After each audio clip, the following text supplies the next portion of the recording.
Nice. Alright, so I'm going to give a massive, gigantic recap for Sam and the rest of the audience. Welcome to the Ilderon Tales. This is this is Group C, Episode 3, Through the Heart. I am going to cap off everything, or recap everything from the start of this campaign. Actually, you know what? I can pull this up. From the start of the campaign all the way till now, it's only been 2 episodes, and this is the 3rd one, so it won't be too much. You guys give me 10 minutes. Hopefully I can fly through it. Sam, did you read the intro document for the campaign? Yeah, like 30 years ago. Alright, so I'll just pull that up real quick, summarize that, and then go through the first session quick, and then I'll summarize last session in depth. Alright, so, the Group C is mostly from Ardor. Ardor Sarai erupted into chaos, and while all of this was happening, a ship from an evil faction known as the Archblight washed ashore in the southern country of Ililnagai. While this was... 2 ships were known to be sailing the Inner Sea, and one of them is still missing. When the ship washed ashore, a report was sent to it through... was sent about it through all the Nazran embassies on the continent, and... Arisen from Dockensdale wrote to Ambassador Dardell, explaining that some bits of that report were, or not everything was sent in the report, and somebody was hiding something out of it.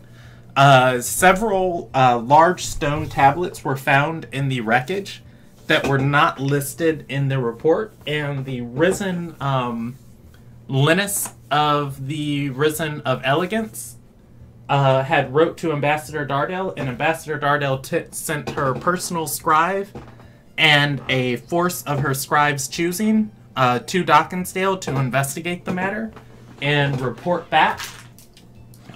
When they got to Dockensdale, even though this was supposed to be a covert operation where Ambassador Dardell said to trust no one, and nobody knew that they were coming, it turns out that the officials of Dockensdale, specifically Lydia Solemn of Order 47, was expecting the party's arrival.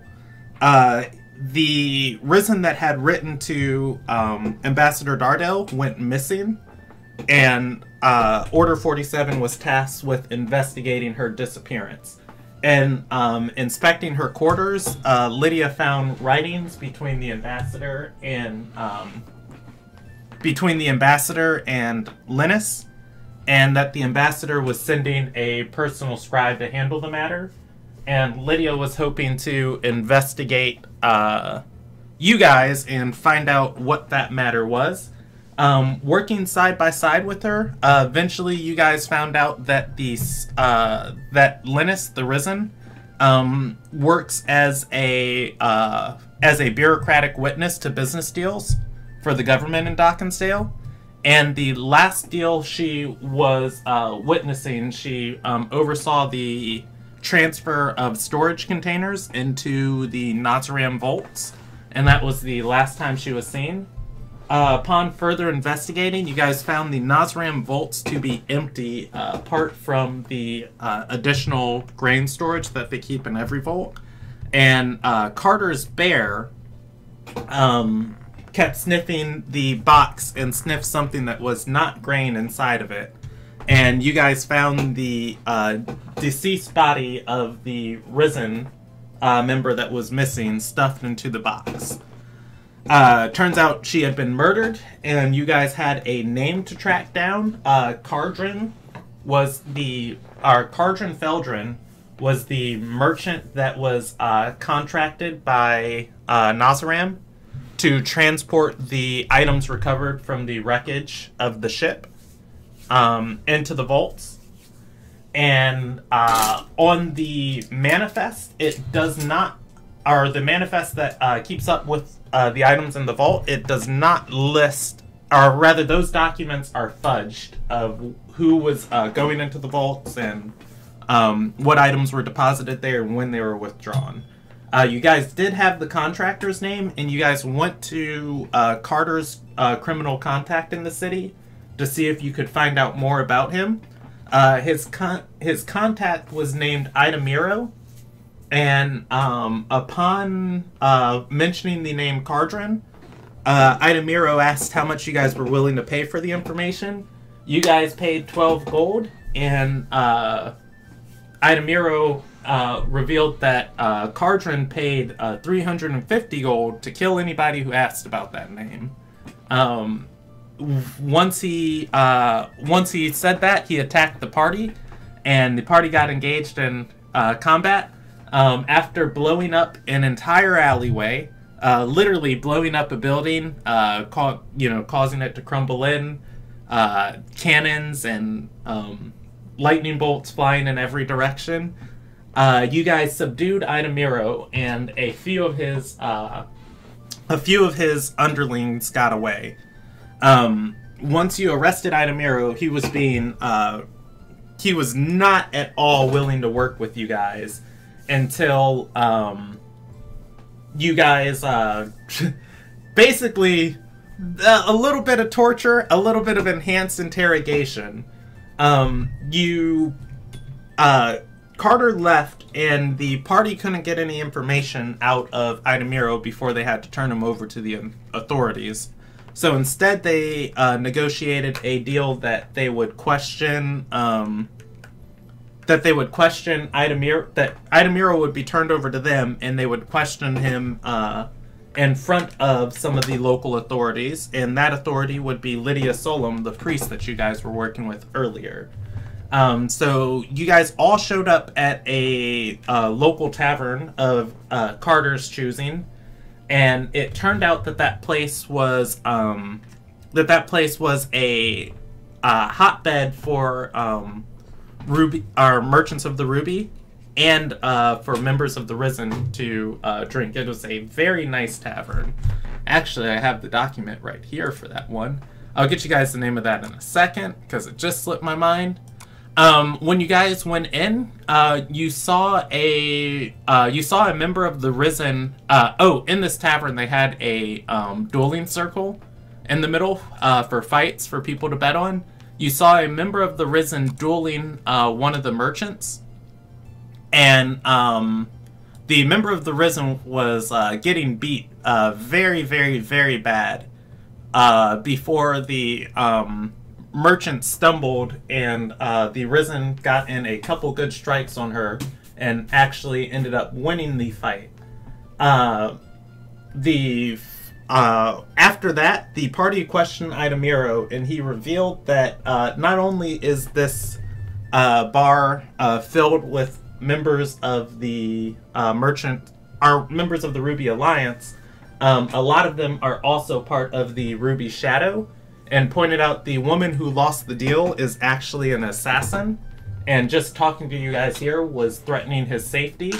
The party assured that they could protect him, and in return he gave the party a location on the name they were looking for, saying that Cardron is runs a shipping business out of a neighboring city to the east.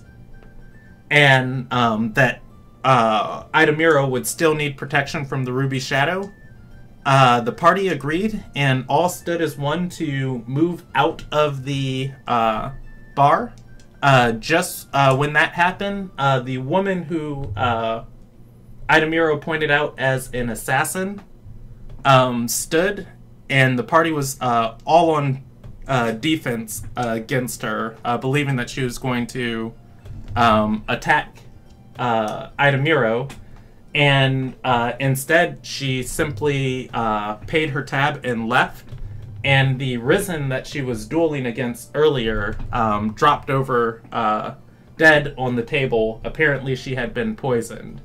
And Hrogny sprinted out of the bar to chase after the assassin. That is where we left off last time. Hrogny shot her twice. Oh yeah, Hrogny did shoot her twice. I feel like I put that on a card for some reason. In typical Hrogny fashion. I wasn't even there. Like, well, I'm not there at the bar either. I'm in the alleyway with that one. Yes. And actually, I'm not even there. I'm at a fucking jeweler somewhere. Yeah. Carter went off and talked to a member of the Risen that you guys had met earlier in town. And yeah, and that role play is in the group drive. Yeah, I remember Hrogny shooting the 2 arrows, and I remember it was also not enough to stop her. Yeah, and she kept running. But you did mention that the blood might be enough to track her with. Yeah. I'm looking for that card, just making sure I didn't write down any additional notes. Sometimes my brain is better in the moment than, you know, a week later. Because I'll just talking about? Brain's not good. Let's see. Murder at... Nope, not that one. Alright. Murder. Oh, a... That's for Lumagrax. Gotta pull that back out. And... retrieve. Okay, yeah, we're good.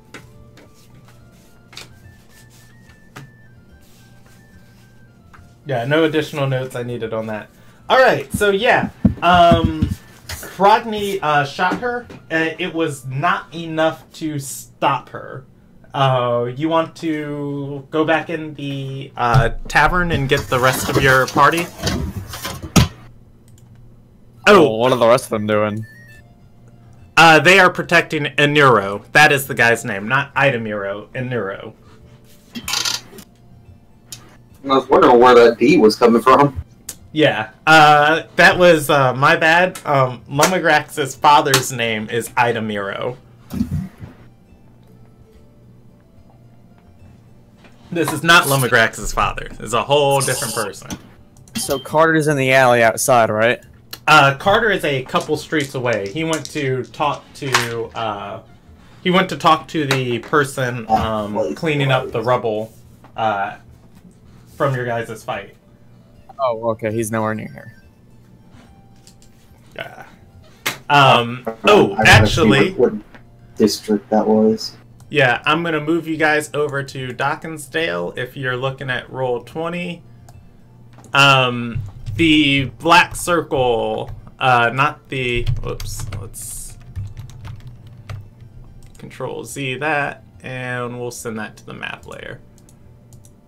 The black circle is where you guys are at right now. Outside the city?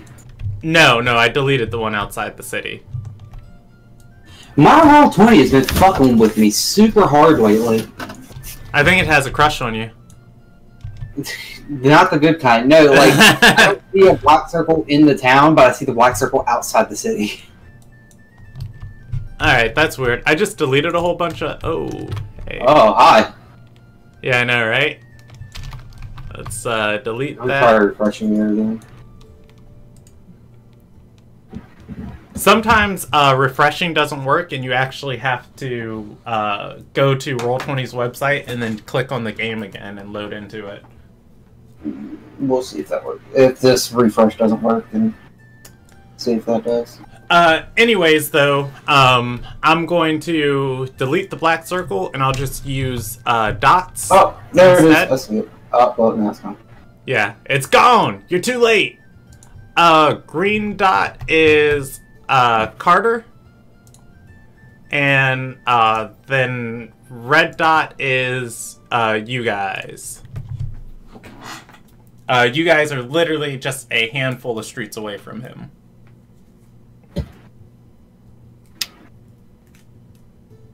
Alright. Is that where Lesser Servant Way on Surge Way South is? Yes. Red Scenery or line whatever. is Lesser Servant's Way. Yeah. Okay. That whole thing.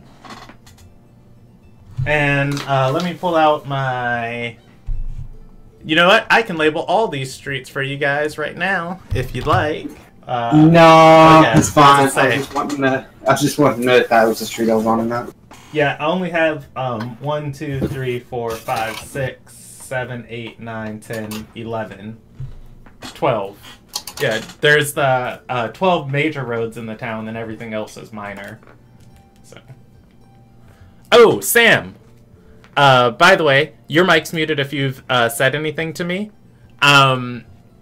Interesting notes about Dockensdale that I probably should have told you earlier. I'm going to draw in red.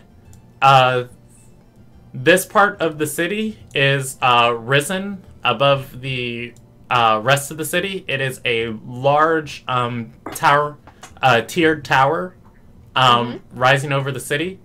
The sun goes over the city like this, and there are 2 halves of the city. Everything on the north side, which I will circle with black, is called Shadow Side, because it, at some point during the day, is covered in the shadow of the tower.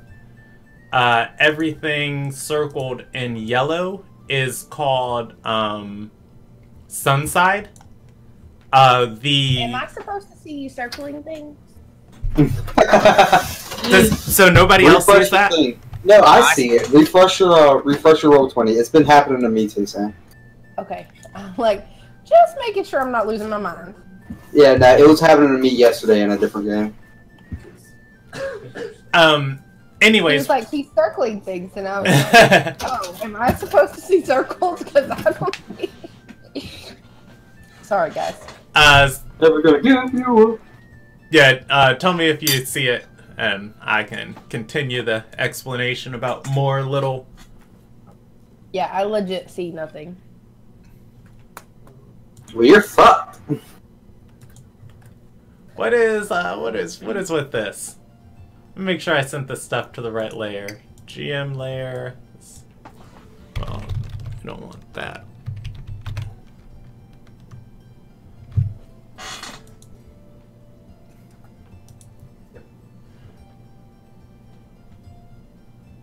Roll20's pissed because I've been gone for so long.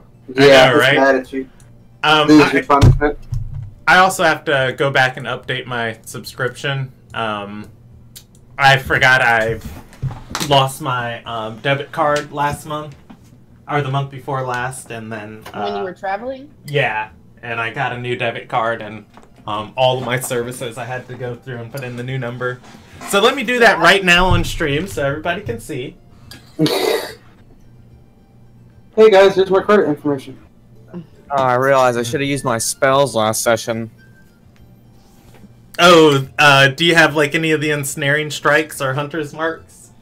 Got him, Hunter's Mark. Can you see the circles yet, Sam? Nope. And I completely closed my browser and opened it back. Yeah, I have Long Strider and Hunter's Mark.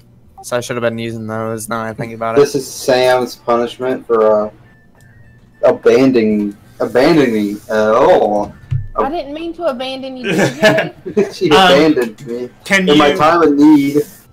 Oh, wait. Zoom out. You might be on a different part of this map. Okay. Yeah, because... Please tell me that's what it was. For the love of God. If that's what it is, I'm gonna shoot myself. You might have been zoomed in, because I did make this page new for this campaign. You see anything up near the top of the page? If not, I'll just explain it verbally. I see yellow and black and red and purple. Yes, that is it. Alright. I'm just dumb. Pay no attention. No, you're good. Anyways, so the red circle in the center of the town is a tiered tower rising above the town. That is where the governor of this entire region lives. I don't think I told you guys his name yet. No. The tower, there are two sides of the city, Shadow Side and Sun Side. The red line going through the center of the city is the path the sun takes. And Shadow Side is everything that the shadow of the tower eventually touches at some point during the day. The yellow side is the sun side. It never is in the shadow of the tower. The reason why that is important is there are two major factions in town. The Sunyith is in charge of Sunside, and the Merchants of the Ruby are very strong, have a large base of power in Shadowside. Okay, say that again. Because Discord cut out right after sun. Okay, the Sunyith, it is the major religion of this country. Or it's the major church of this country. They are in charge of the sun side. It is where their cathedral is located. And then Shadow Side, the Merchants of the Ruby have a strong base of power in that side of the city. They have a vault there that that is towering over you guys right now. It is the smaller black circle. It is a citadel called Kaisenir. Okay. So can I just ask, Arabella has done nothing this whole time that we've been here, right? Arabella has helped out in combat, and she has added bits of information that she's known about the Risen and the investigation. She knows a lot about the Risen. She applied to be part of them. She actually got offered to join them. I'm aware. And then, you know, people started dying. Yeah. It's kind of hard to chase your dreams when you gotta keep people alive. Yep. That's your job, you're a cleric. God, do your job. Well, her god actually tells her to, tells her to kill the people who shouldn't be alive. So. You mean like heretics? Arabella's a part of the Chantry of Discipline. They hate the undead, which is the only part of that religion that the Sunyith are just like, you know what? They're all blasphemous heretics, but these are the least blasphemous of the heretics. Cool beans. Good to know. They don't like you, but they don't like you the least, I guess. Hey, it's better to be the least, most disliked. Yeah. Anyways, so I just wanted to update you on like the politics of the city as you guys are going around doing things. So what's the game plan? You guys going to go after this assassin, or are you going to chase the name, or are you going to escort Honoro to safety? I don't know. What's y'all's game plan? I'm not there. Roggy's chasing. Alright. She's gonna stop for, like... Actually, let me check the range on my spells. Did I use any spells, Brandon? Yes. You healed, you used 2, Scorching Rays, and then you also used a 2nd level slot of Healing Word to heal Pax. Sweet baby Jesus, that's a lot of spells. Well, also, this day is just about done. This has been a long day for you guys. Carter got half his face melted off by a cannon, so... That did happen. I ran, I was chasing after the contact. He was trying to run away from me like a scared bitch. And I happened to poke my head around a corner, and there was a cannon there, and it blew half my face off. Oh, great. But I wiped... No, you didn't. I wiped it off like a champ and kept going. What level are we? 8 and 7. Some of you are 7, some of you are 8. Should I be level? Oh no, I'm 7. There's some of us that are 7. Grogny is 7. Yeah, I think everybody's 7. If you brought a I think character... we're uber close to getting 8. Yeah, I think we're like 2K off of 8. If you brought a character over from last campaign, then you are you're level 7 with whatever your experience was from last campaign, and then if you're a new character, you're baseline level 7. 2K I was actually a part of. Yeah, I have not been adding experience to your sheet. I wasn't keeping up with combat experience. Oh yeah, we made the decision. This is something else. You spend the first 30 minutes of this campaign just recapping. Another decision we made, since this is a mostly combat-oriented campaign, rather than coming up with experience-based counters of like, oh, this encounter's worth this much experience on the deadly scale. I am just going to be making interesting combat encounters for you guys and awarding them as storyline experience as you complete them. Cool beans. Which is one of the reasons why you guys fought a cannoneer last fight. Good. I'm sad that I missed that. I would have loved to see Carter get his face. I bet you would have. It was a pretty funny sight. To be honest. I feel like it's something that Arabella would have enjoyed. Yeah, it was funny considering the fact that it shot me in the face, and I just looked at the dude that shot me with the cannon like, "You're next, motherfucker." Yeah, Carter walks around the cannon. The guy walks the other direction and tries to turn it. It was something. Also, for the people watching and for you guys, I added the stuff inside the cannon to the homebrewed content. It is called Menlor's Death Candle Sludge, also known as Death Sludge. It is not exactly gunpowder, something a little bit different, but it is this world's Renaissance era discovery of, whoa, we can put this in things and set it on fire and then it blows up. It's great. It's pretty tasty.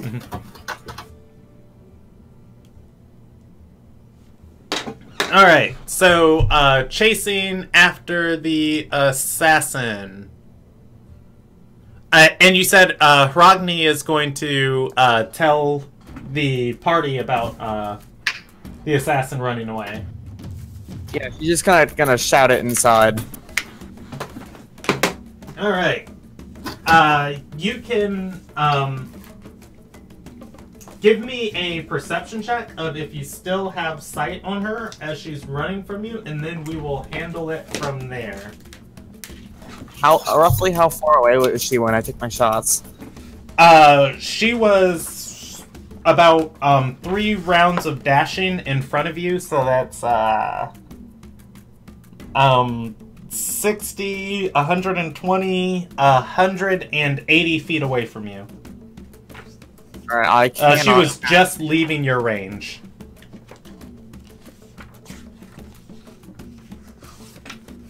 Alright, I'm a DC and then reconnect real fast. Oh, can you hear me? Yeah. No, it's y'all keep cutting, like everybody cuts out for me for some reason, so I'm gonna disconnect and reconnect. I think I know what it is. I'm gonna switch my microphone real quick.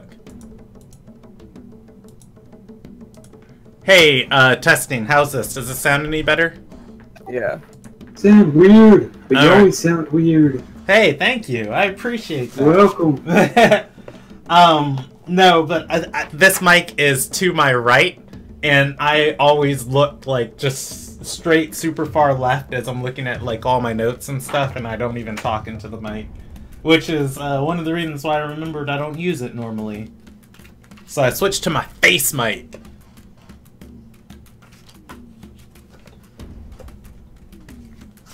Alright, yeah, on that 11, Hrogny is going to, lose sight of her.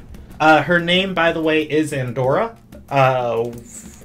Inuro told you guys that. when he was walking through and greeting everybody in the tavern.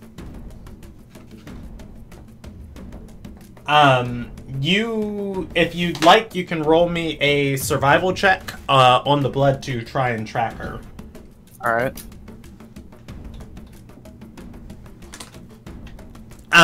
Also keep in mind who your I don't know who your favorite enemy is, what you selected. I know Beast was one of them. Oh, okay. Yeah, I was gonna say if it's humanoids, then you get advantage on it. Yeah, no, it's Beast and Undead. Yeah, with that, you get the general direction that she was running in, but you're not going to be able to track her much worth of anything. By the time you get outside and get on the trail, Dockensdale is a very packed town, and the blood is being trampled. Alright. So, I just kind of have this image of in my mind of, you know, Hiragni just sticking her finger down in this blood and just looking up and like... Alright, are the rest of you guys doing anything?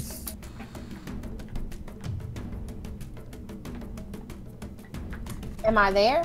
Did I miss something? Arabella is there. What happened is the entire party... let me pause that for a second. The entire party, except for Carter, was inside this tavern, questioning this criminal contact. You guys all stood to leave. I was questioning him, and then I left. Yeah, you guys all stood to leave, and then this assassin stood up in front of you. Everybody was on their guard, and then she walked out. Somebody inside the tavern dropped over dead, and then Hiragni sprinted out the door after her. Okay, the last thing I heard was somebody.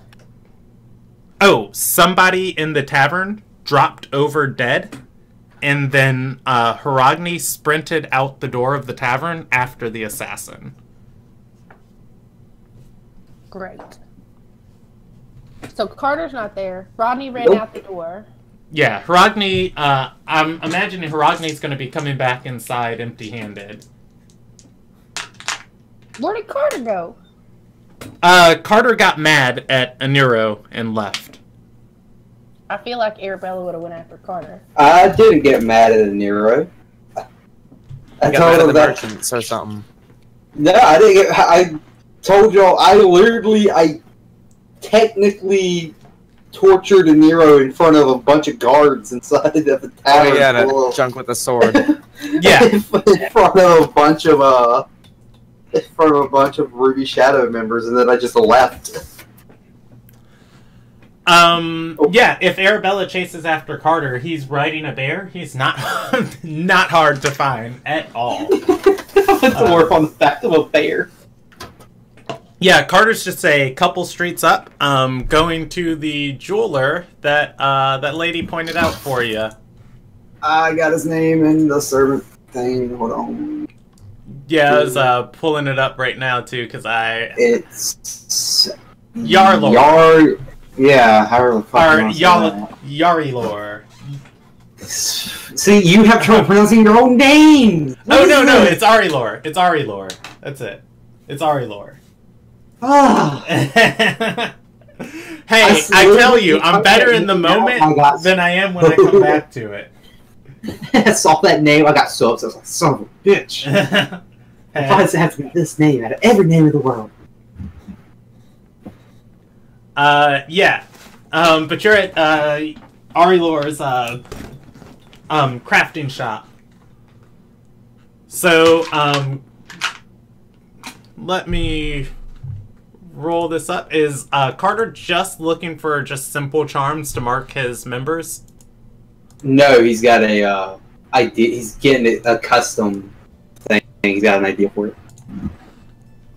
Alrighty. You're going to walk into this place, and this is once again right under the shadow of Kaisenir. It is a it is a very, very nice. It is a very, very nice metalworking shop. Everything inside of here is of the same quality of the bar you were just at. The Drunken Jest. This place is fit for a noble, and is richly decorated. Arilor himself is actually quite young to be the craftsman that Ledora said that he was. You're gonna walk in and see him chastising somebody in the back of his shop. However, right above the doorway as you walk in, it seems there are several chains hanging from the ceiling. Probably about 24 of these, and each of the chains has a different charm, necklace, or jewel hanging from it, displaying it. They are well out of Carter's reach, but just simply looking up, the whole ceiling just kind of sparkles like stars.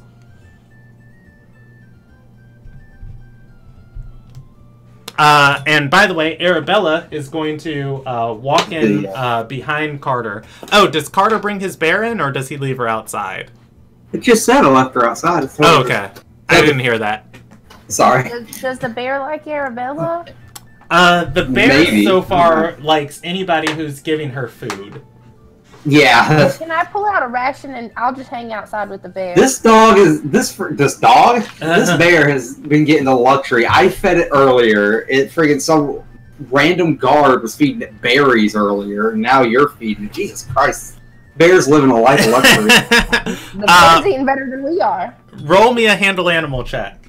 Me? Yes. Oh, damn it. You have advantage. Don't get bit. I have advantage? Yeah, you do. Okay, I'm gonna roll again. 23 for the second one. All right.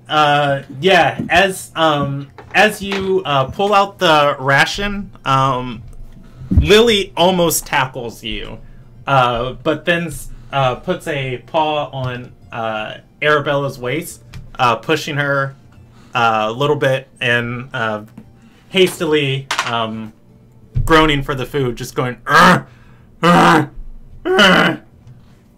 does not attack you for it. I don't know if bears can learn to sit. Are they that intelligent? Yeah, they're pretty smart. Very intelligent creatures. This one's not, considering the fact that D&D wise they have an intelligence of 2, but in real life they can be trained to do stuff. Yeah, you tell her to sit. Instead, she's going to push you again before slumping down completely on the floor with her face down, still groaning for the food. I'm just gonna scratch her ear and give her the food. All right. She eats it. Yeah, she does. For Carter inside, this guy seems pretty occupied chastising this other person in the back of the shop. What did you say his name was again? I've already forgotten how to pronounce it. Arilor. Excuse me, Arilor? Christopher? Correct. I think I'm in the right place. He's going to turn and look at you and say, "Oh, Iliaria, I'll be with you in 1 sec." He. Wish everyone would stop saying that shit. I don't know what it means. He's going to turn and flick the forehead of the person he's talking to and say, "Next time you steal from me, it will be your last time. Now go, get out of here." The boy runs by Carter, slightly taller than him, looks him in the eye for a second, and runs out of the door. The man is going to come to the front of the shop under the display of all the necklaces and charms and say, how can I help you today?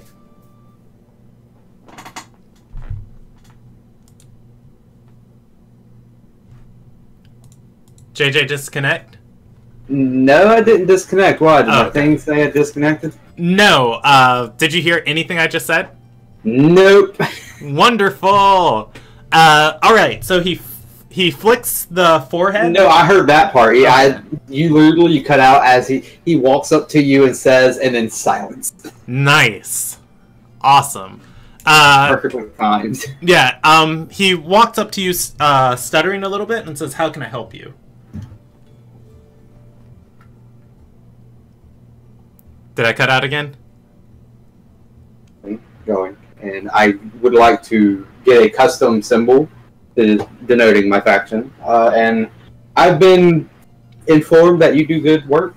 I came here hoping that I could inquire about your services. He cuts you off, putting his hand in front of your face, and says, "The best work." The best work. You're right. So I'm not too familiar on how this type of stuff works. Do I just like fill me in, please? He nods and says, "If you are looking for a trinket for an Oath of Blooming, I make those by request. You can buy anything you see up here. I am this side of Kaisenir's greatest metal worker. So if you need it made, simply commission me, and I can craft it for you." Okay, so I want a simple pendant, nothing too extraordinary, something. Just basically, I want it to be kind of like a circle, like a dark, maybe black circle, and then it has two green, like snake eyes. Just basically in the middle. That's basically it. It's pretty simple, but I want it to be, made by somebody that knows what they're doing, instead of just some hack job, He nods and let me look at this. And he is going to hold out he's going to put his hand to his chin as he's talking and say, and would you want this made of simply steel, or should the serpent be gilded?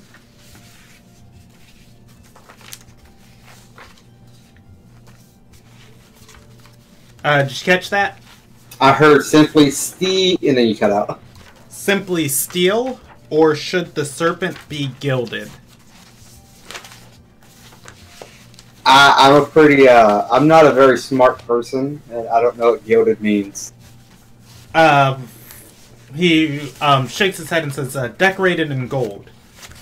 Oh.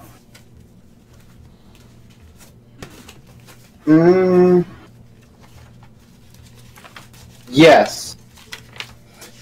So, this or this? Yes. Yes. Let's just make it simple steel, and then the outer edge of the circle be gilded. If that makes sense. He nods and says, "And this trinket is to be one of a kind?" No, this will be. This will denote everybody who aligns themselves with my faction. I'm only making one currently. If I have others join, I'll either have them pay. He nods and says, "I can take this job. I can do it for 60 gold." 60 gold? I'm okay with that. Alrighty. So I'll hand him over 60 gold. Like, that sounds reasonable. Okay.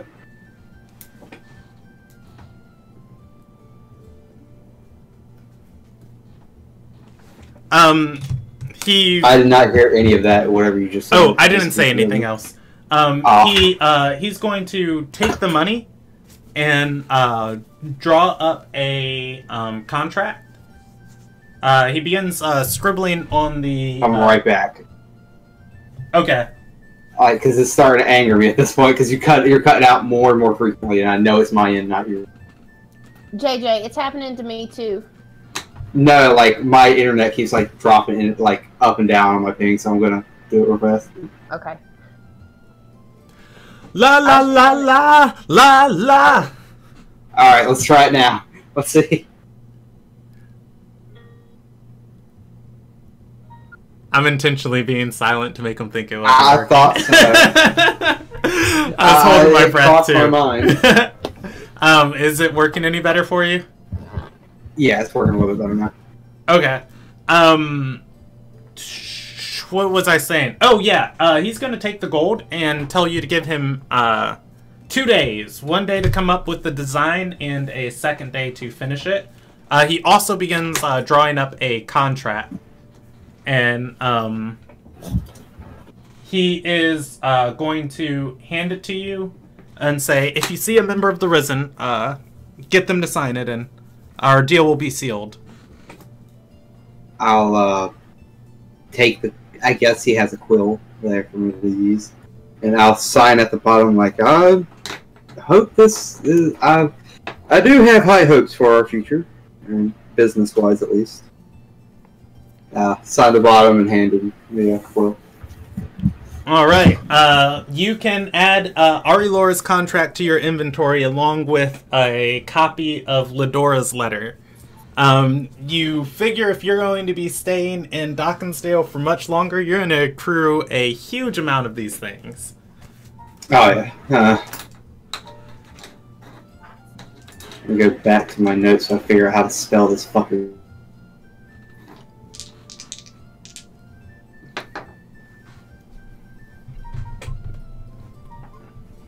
Alright, outside you are going to find Arabella waiting for you.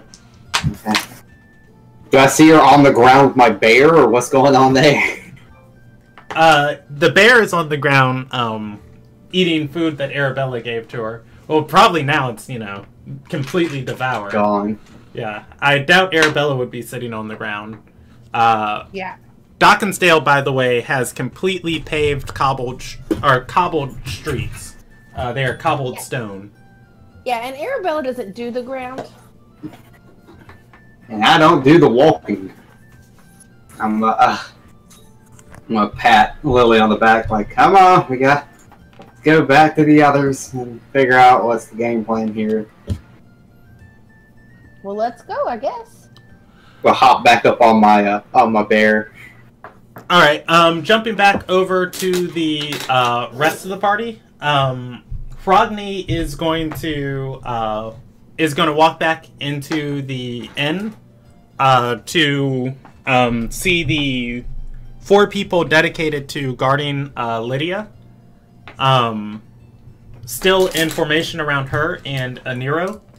Pax now. No, Pax has her own 2 guards. And Lydia is going to say to Frogny, is the coast clear? Did you get the assassin? No, I shot her twice, but she got off. Alright, the Frogny is also going to see that the Risen that was dead on the table when she ran out. You cut out. Oh, sorry, can you hear me? Yeah, I can hear you now. Rodney is also going to see the Risen that passed out over on the table when Rodney ran out of the tavern is actually back alive. She seems shaken to her core, but Lydia ran over immediately as the people at her table started screaming. She is still dreadfully pale. Does she look... Oh, we're not there. Just kidding. To answer your question, yes. No, I'm kidding. I don't know what you asked.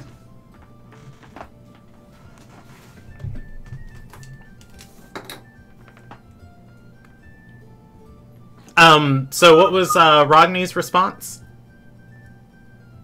Rogny says no, she wasn't able to take down the assassin, but she shot her twice, so she should be a bit hurt.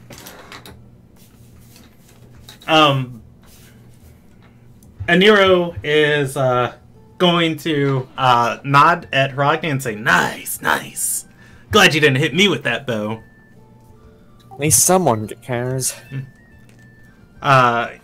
He's going to look back towards the risen, passed out on the, or who was passed out on the table, and say, "Well, it looks like she had a different target. So since it wasn't me, you know, she's probably not going to be coming back around these parts for a little bit. Well, you know, take me to that safe dungeon you were talking about." Lydia is going to nod and look towards Pax and say, so he's released from Nazaram into our care. Pax is going to nod and say, "I think we got the information we needed out of him." Lydia nods back and says, "Very well, we're taking him to Solemn Tower." You guys all walk outside to meet up with the rest of your party returning to the tavern. Oh, Sam. This whole the whole group, because you don't know Lydia's entourage. So the Sunyith. There's a lot I need to tell you about Lydia. The Sunyith sends out small specialized orders to handle tasks all around the country. Each order is composed of 4 specialists and a priest of the Sunyith. Lydia's group has a female scout named Ashala, a armored knight named Geisen, a older historian named Lawrence, and a diplomat named Bailson. Lydia herself is a young girl who got promoted far quicker than she should have been.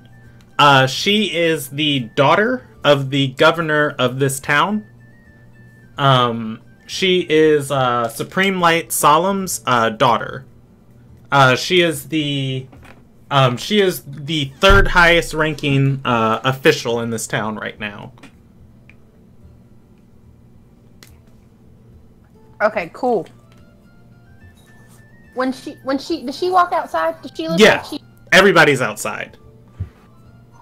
She has been helping, you guys have been assisting her investigation, and she has been helping you guys. Isn't she the one, though, that was just...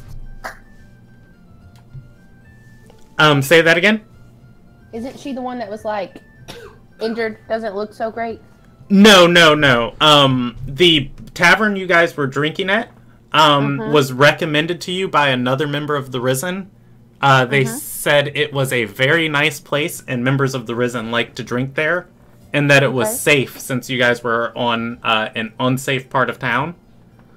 One of the members of the Risen was just assassinated there. Lydia intervened and brought her back to life before she, or rather healed her before she completely passed away. Cool beans. That's where I was confused. That's what I needed. Thank you. Yep. And once again, you know, it's trying to summarize like 6 hours of content, so, you know. No, I'll go back and watch it. It's cool. Ask me any questions. Well, the first episode, I don't remember if I recorded or not. No, you didn't. You thought you recorded. You streamed it, but you didn't record it. Yeah, last episode is definitely up on YouTube. But you did a recap of the first episode in the second video.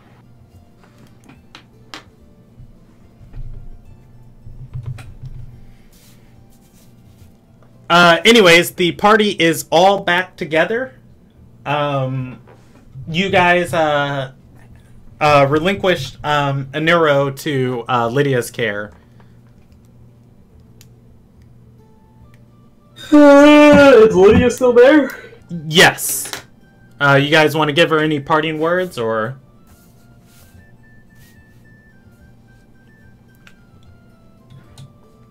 Yes, she's still there, if you want to give her any parting words. Lydia, before we go, that chick y'all are looking for, yeah, she's dead. Found her body. It was stuffed in a rice box. It was pretty bad.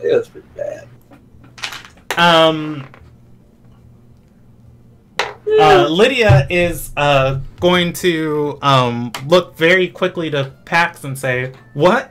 Pax is going to scratch her head and say, "Oh, yeah, I forgot to tell you. We did find her."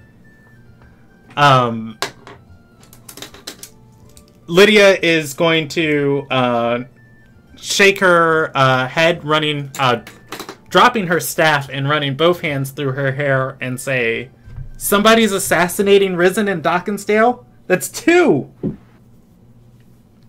2. She points back and says, "The one just attacked in there." Oh. I suppose I should have known that. You really should have. You just shot the person like twice. Tomato, tomato. Yeah, but with that impression, you will.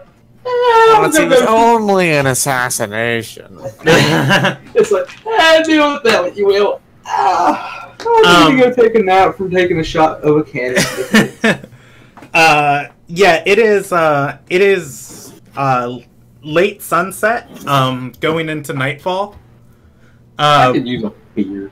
As you guys are talking outside, though, Ashala is going to kind of wrap her arms around herself and shrug and say, "It doesn't make sense. They're just public servants. Why would people target them?"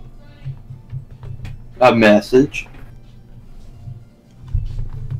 Lydia nods and says, "Regardless, I'm gonna go talk to my father about it tomorrow."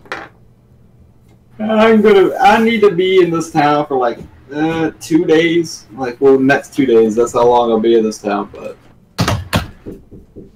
yeah.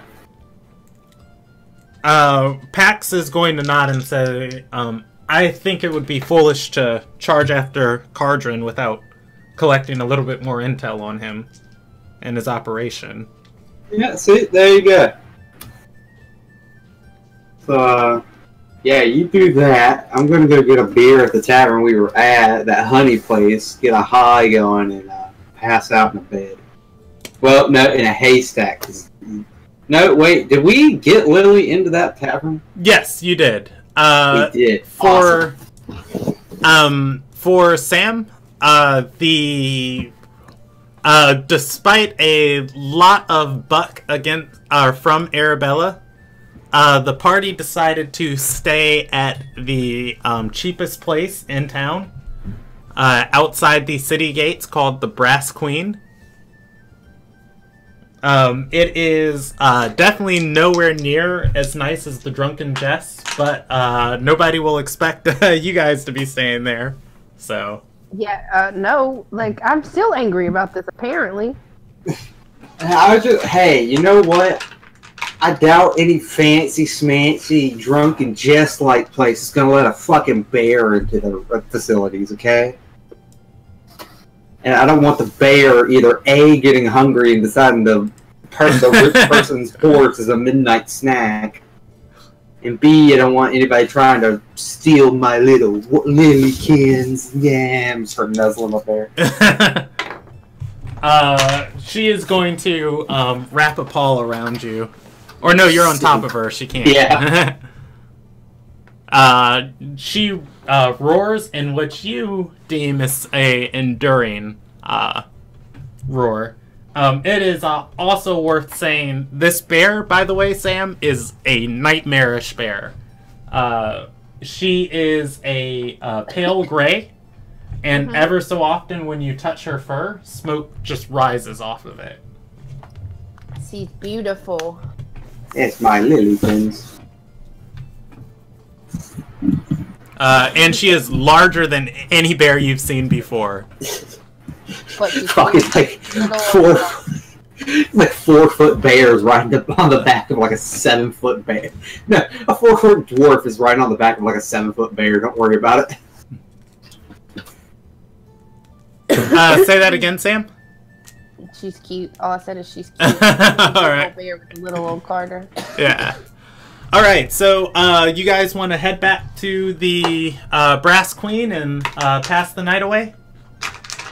It'd be nice to get everything recharged.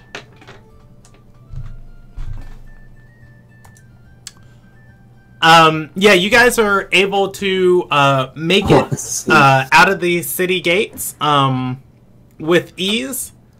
I'm pretty sure you guys paid for accommodations too at the Brass Queen. Yeah, we did. I think we paid for a few days. Yeah. So you guys are set. I think you guys paid for 2 days. We paid for something. I don't remember how many. So you guys are set for today and, or rather, the night you sleep away and the next day. It is the 11th day of Priestess. You guys are waking up. I'm gonna get Lily food. And a mixture of meat and berries. Maybe some grain in there too. Alright, you are able to do so for a silver from the stables. Alright.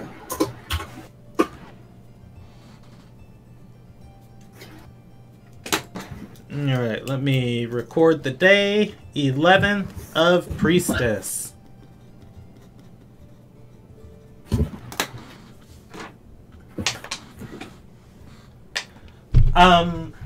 Alright, so, the party is awake. You guys have, lots of leads in town, people you can go chase, things that need stabbing, mysteries that need solving. As always, you can point Pax and tell her to go solve it. It is technically her job. What do you guys want to do? The structure of your campaign, by the way, you know, it is 50% combat, 50% story. But I am not sandboxing you guys.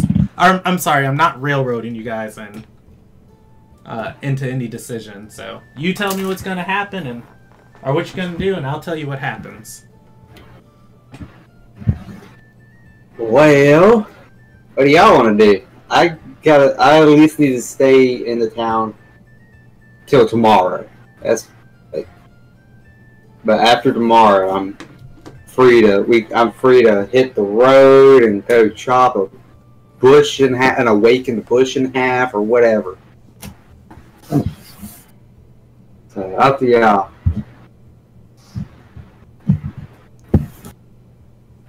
Pax is going to speak up and say, we could go see why that Risen was targeted by the assassin, or we could try and track down the assassin, or we could touch base with Lydia. She's been helpful so far.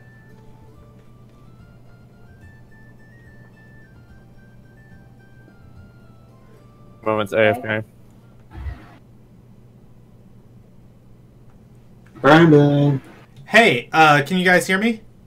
We can now. Oh my goodness gracious! I'm just gonna murder everything. All right.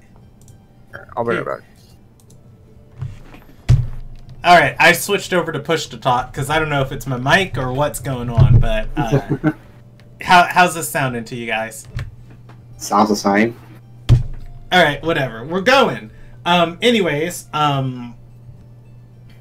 Pax is going to speak up and say, we could go check in with Lydia. She's been helpful to us so far. Or we could see why that Risen was targeted by an assassin. Or we could try and track down the assassin. Tracking an assassin down is going to be a lot harder now that I've kind of done away with being part of the Ruby. That's going to be... I don't have that same... I could go talk to the contacts, like the people of the city, but I'm not going to have the same leeway with them anymore. Especially now that a lot of people know that I just threw one of them in jail. I'm not going to have the good reputation. I mean, if you want to chase her down too, we sure can, if we can figure out where the hell she went. Pax is going to just brush her hand. I didn't want to do that. Oh, say it again, Sam. Sorry, never mind. Pax is gonna just brush her hand towards Carter, like just kind of shrugging off his comment and say, "There are plenty of people you must know inside of Dockensdale. There's the Merchants of the Ruby aren't the only faction here." Well, I know they're not the only faction here, but I mean, like, most contacts that, like, delve in that type of stuff are part of the Ruby Shadow, is the thing. It's like, we just yesterday walked into a bar that was full of Ruby Shadow, and they watched me technically torture their kind of contact and then throw him to the dogs. I mean, I could probably, yeah. I mean, I could try and find a contact that's not part of the Shadow, Ruby Shadow, but I mean, that's going to be a little difficult. Would I know of anybody that contacts in the city that's not part of Ruby Shadow? Plenty, actually. What? Well, no, actually I lied, sorry. I say. You can roll me a history check, and I'll tell you what Carter remembers based on it. But yeah, there are some factions here inside the city that, there are some factions inside the city that are not a part of the Ruby Alliance. That solid 8 is helping me out there. That solid 11 intelligence is coming into play. We'll better watch out. Yeah, on an 8, the only one Carter is going to remember is a group of merchants known as the Bloody Fog. They get their name from mostly a insult of, you know, those bloody twits, or oftentimes exclamation involving them. Carter knows they have a really, really, really, really bad reputation, and no one likes working with them. But as far as he knows, they're not a part of the Ruby Shadow. There's a reason why people are part of the Merchants of the Ruby, because they make these types of things streamlined. Yeah. Well, Pax, we can go talk to the Bloody Merchants. Or that, I think that's what you said they were called. Yeah, the Bloody Fog. Yeah, we can go talk to the Bloody Fog, but that's some not nice people. Like, even I don't like dealing with them, and I deal with not nice people all the time. Like, that's some shit. I mean, we can talk to them. They might know something. Are y'all down with talking to Bloody Fog people? I didn't hear a no in there, so fucking... Yeah, to the Bloody Fog. Mamagrax is going to grunt at you guys. You guys pay him to swing a sword. I don't pay him at all. What you talking about? Pax does. Yeah. Alright. Carter is paid by Pax also. That's where the money came from for your new gear. That's right. Alright, well, this is gonna be fun. Haven't talked to anybody in the Bloody Fog in God knows how many years. Let's hope people still like old Carter. Let's go to the Bloody Fog. Wonderful. From what Carter knows about them, walking into town, they are located on the south side of town, somewhere across the river, still in Shadowside. Oh, so the one place I was told I should probably stay out of at this point. That's great. Yeah, and it's like, hey, you guys should get out of Shadowside. And it's like, nah, we'll be fine. No, I'll stay there. Alright. Sad luck. All right. Walking through town towards this area. Let me open something.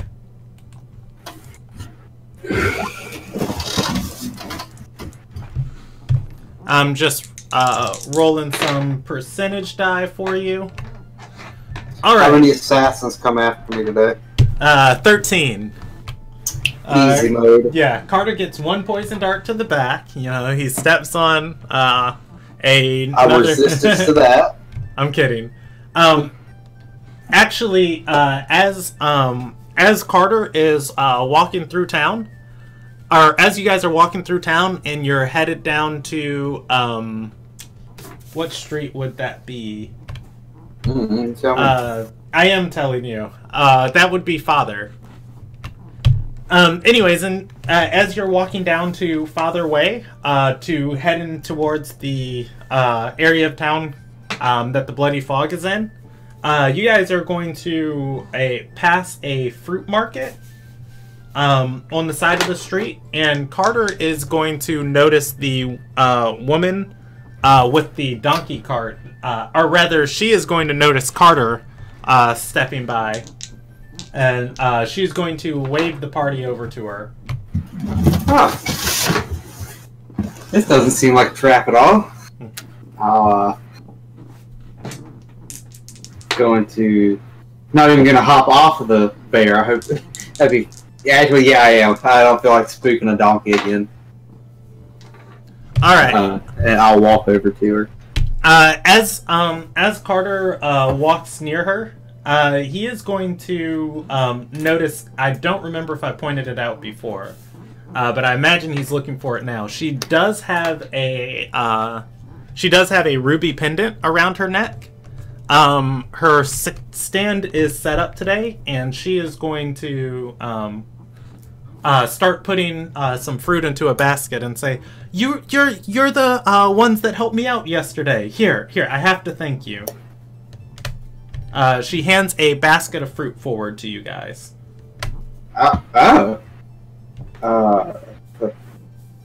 Thanks. I'll take it. Like, thank you. That's very kind. Just doing a nice thing.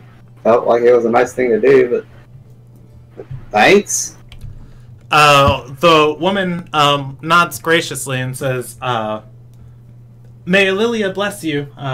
Hope our paths cross again." Right back at you with that statement.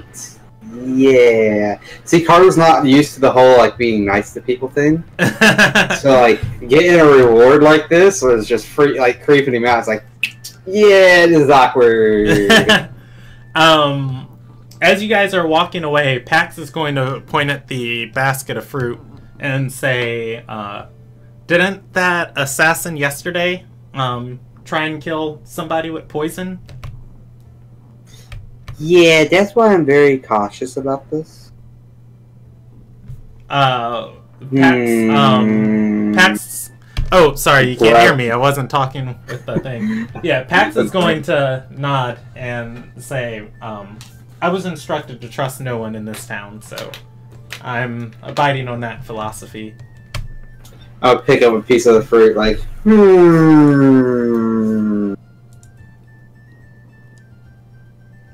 I don't want to take the chance.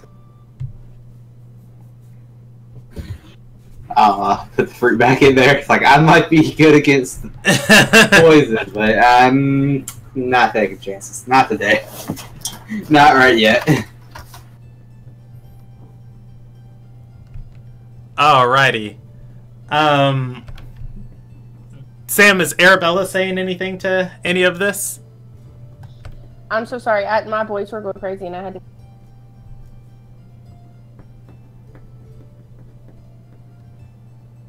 Did you hear me? I heard my boys were going crazy, and I had to Step away. Oh, okay. So I missed a little bit of stuff. Yesterday, Carter helped out a woman whose fruit cart, whose donkey ran away, and her goods that she was bringing into town got tipped over. Carter and Hiragni helped get the situation under control. And as you guys may not have chased the donkey down on a bear. Yeah, as you guys were walking towards the place you're going to meet or try and meet the Bloody Fog, you passed by the merchant. She recognized you guys and gave Carter a basket of fruit as a thank you, and said to come back and see her. She is wearing a ruby pendant, and Pax mentioned that an assassin killed someone yesterday using poison, and that you guys shouldn't trust anyone. I'm gonna side with Pax on this one. Let's be extra cautious. I've already been poisoned once. I would prefer not for it to happen again. Are you sure? I'm gonna pick up an apple. Like, sure you don't want some? Whatever gets us paid. You go ahead, Carter. If you get poisoned, you know, I'm the one that's gonna have to save you. Could drop the apple back in there. Nah. Good idea. Alrighty. So you guys get to the what is this road called? Father Way, and cross over the bridge into the small peninsula section of Shadowside. Carter is going to know that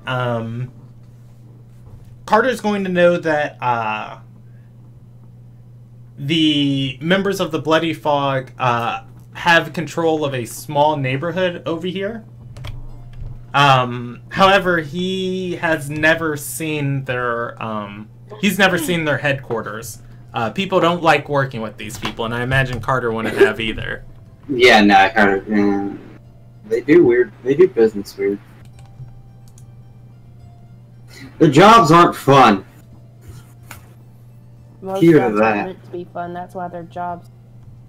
Most of the jobs I get to go on are pretty fun. Yeah, Pax is aren't. going to look to Carter and say, "This is positively exhilarating." Don't come at me with your smart talk. Fucking positively and exhilarating. She's gonna shake her head and say, "No, I was agreeing with you. And this is a fun job I hired you for." I mean, yeah, I get to beat people's skulls in whenever I feel like it, basically. Their jobs aren't like that. Their jobs are like... I don't like their jobs.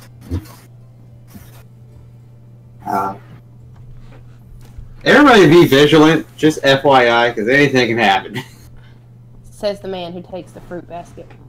I mean, I don't know, maybe she's just a nice lady. Maybe she's like the old fruit lady that was on TV at one point. Alright, you guys, some suggestions as far as, like, trying to find people. You can perception check, you know, trying to pick out members of the crowd. You can do an investigation check, walking around asking people about them. I'll do perception. Alrighty. Hit me. That's a 20. Yeah, not high enough. You see nothing. Good. Alright, so, Arabella, you guys are standing in the main road of, Father Way. And, you are, you guys, one of the things that, I have not mentioned to Sam, that is very common on this side of town, the Risen of Discipline are the peacekeepers over here. They move in packs of 5 to 10 of them, moving around the city, just being vigilant, working as officers, guards. There are not men holding spears unless you get near like Kaisenir or something. Oops, say that again. The last thing I heard you say was vigilant. Oh, okay. Yeah, they're being vigilant. There are not men holding spears, like, as normal guards on this side of town. It is mostly the Risen of Discipline. They all move through the city in multiple packs of them. Arabella is going to see one member of the Risen handing a coin to a beggar, and then walking down an alleyway. She is also going to see another member of the Risen standing alone on the other side of the street, who seems to be waiting. Of course, you see the beggar sitting there, and you are also going to see what seems to be a very rich merchant walking through this side of town with 4 dock workers.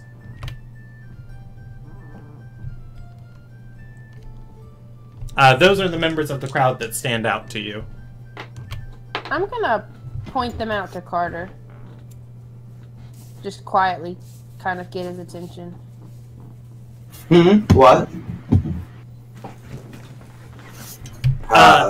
You said there's a... There is a member of the Risen, alone, who just paid money to a beggar and walked down an alleyway.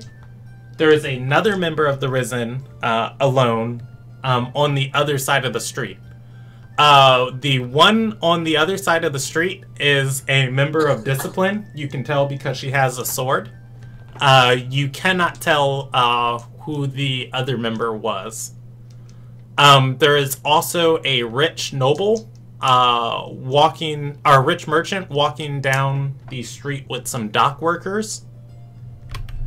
And there is the beggar sitting in front of the alleyway. Those are the members of the crowd that stick out to you. That's awfully odd. Let's check out the Risen that's gone down the alleyway by. The one that just gave money to the beggar. That's piqued Arabella's interest. Yeah, that's piqued mine too. Yeah, the beggar is like the guy guarding the alleyway. Yeah. The entrance to get in. As you guys start making your way down the alleyway, he has several pots out in front of him, stacked up that people have been putting small coins into.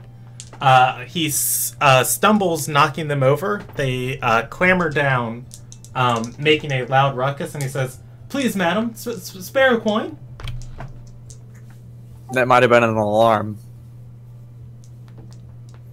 I want to look down the alleyway and see if anything like commotion-wise is going on. Like anybody running, anybody looking around.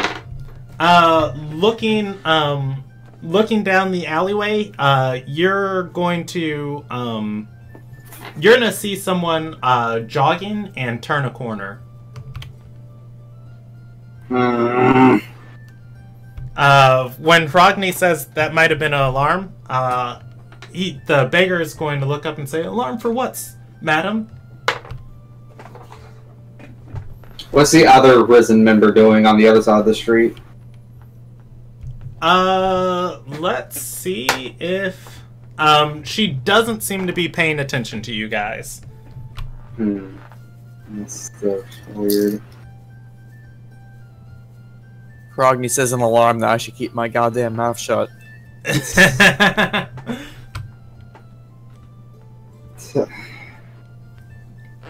I have a feeling I know what would happen if I started messing with this guy.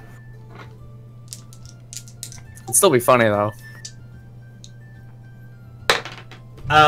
Pax is going to kneel down to the beggar and put a coin in one of his pots and say, "We're looking to do business with the Bloody Fog." The man is going to shake the coin in the pot and say, I've never heard of them before. I'm gonna roll an insight check for Pax. She's gonna... Can I do the same? You can. That's a 20. That's a nat 20. Oh. Woo! Her first night back, she gets a 20 on a perception, then a nat 20 on insight. Yeah. Look at her. As Pax is chewing on her lip, Arabella's going to stare at this guy, and she's going to already know, just from what you guys have experienced so far, gold makes the world go round in Dockensdale. This guy might know for some more coin. I'm gonna pull out 10 gold, and I'm just gonna put one in his pot. Just one of the 10 gold in? Just one. He looks up to you and says, my memory might be coming back to me. I like to do business in a tavern. Which one was it? It was the one you keep your fingers in. You want to roll me an intimidation check? Sure. That's 13.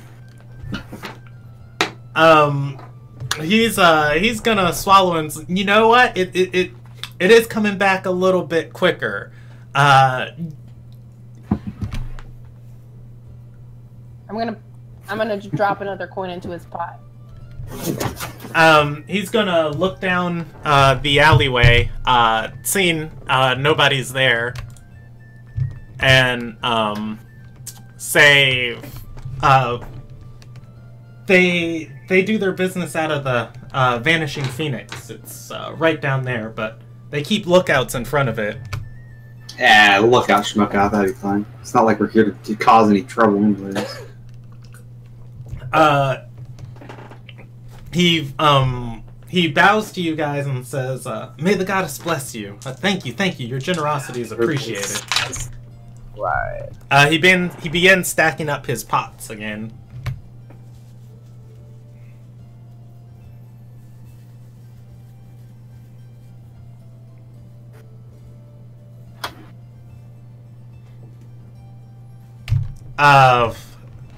Pax is going to point to the alleyway and look to Carter and say, "If you wouldn't mind."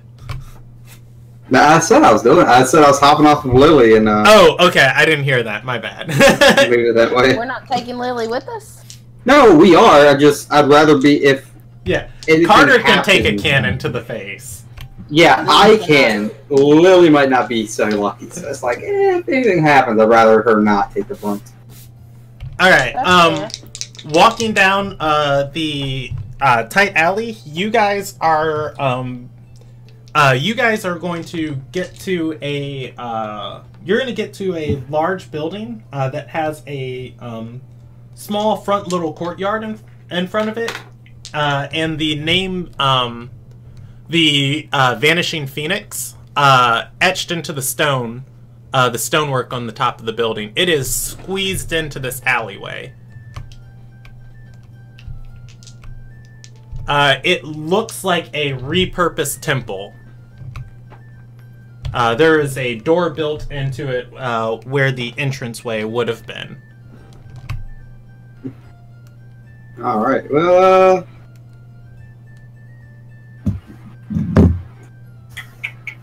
I'm gonna leave Lily out here, and I'm gonna open the door and go in. All right. Can I follow Carter? You can. So, the designs of buildings inside of Dockensdale and Ilderon more specifically, are more reminiscent of ancient Greece. A lot of these buildings are built as open structures, and don't have a lot of means of internal lighting, as Nagai is on the equator and gets sunlight for most of the day, all year round.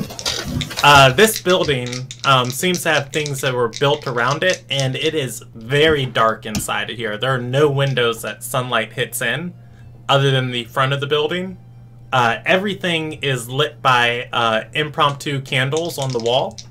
It is dim light at best. There are a myriad of tables inside of the front part of this tavern. Behind the bar, there are 3 doors, and there are stone columns throughout this tavern. There are many dark corners here that you guys can't clearly see, and quite a few people inside. It is very crowded. Overall, the wood of the table seems rotten, and there is mildew on some of the seats. It is not a very upstanding place.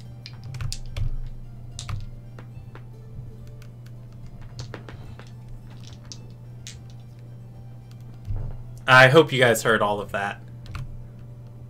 So, would I know what who the person I'm looking for is in this building? Like, would I see him? Nobody seems to be paying you guys much attention. Everybody is talking amongst themselves. There is a bartender. Can I roll a perception check just to kind of gauge the people that are around us? Yes, you can. Carter wouldn't know who is in charge of the Bloody Fog. He would know that it is. Well, I'm not like looking for the owner. I'm looking for somebody I would recognize as a like someone I can talk to about like jobs and things like that. Yeah, you can give me a perception check. I got an 11 on my perception check. I got a 15 on mine. Okay. Yeah, as you guys are looking around, Carter is going to notice the member of the Risen you guys saw earlier, talking at a table with somebody.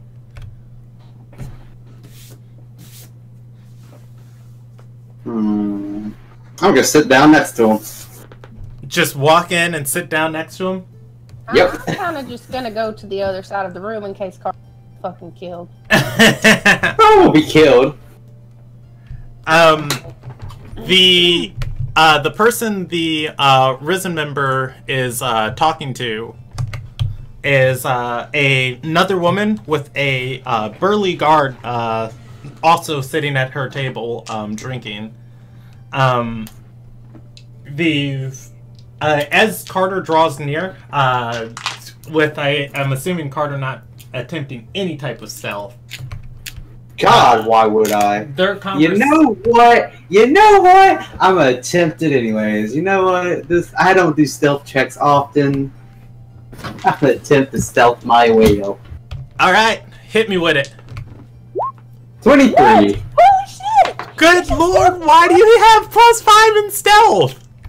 Well, I have it as I'm proficient in stealth, and I have a 14 dex. And since our proficiency is +3, Jesus Christ! I know, right? Good and lord. I have an armored defense, so I don't take disadvantage. You should roll stealth more often, Carter. Damn.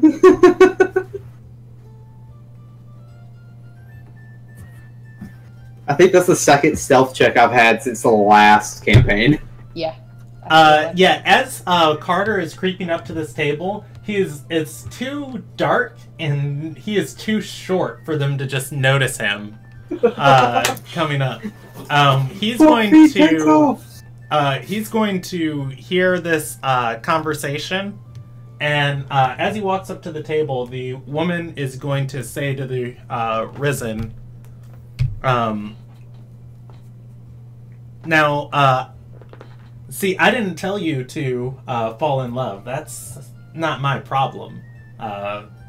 it's your guys' rules that you're not supposed to have outside attachment. It'd be a terrible shame if you were to lose your position just from some minor incident like this. The Risen member is going to say back to her, please, can you just make this go away? The woman who initially started talking is going to say, I'll see what my superiors want me to do, but they like having a friend in the government. The woman covers her head in her hand, just kind of stressed out from this. Carter's going to know very quickly. That's one of the reasons why people hate these people. They blackmail everybody they work with. So, can I, like, stealth past the guard but sit down next to them? Yeah, Carter can just pop up at this table if he wants to.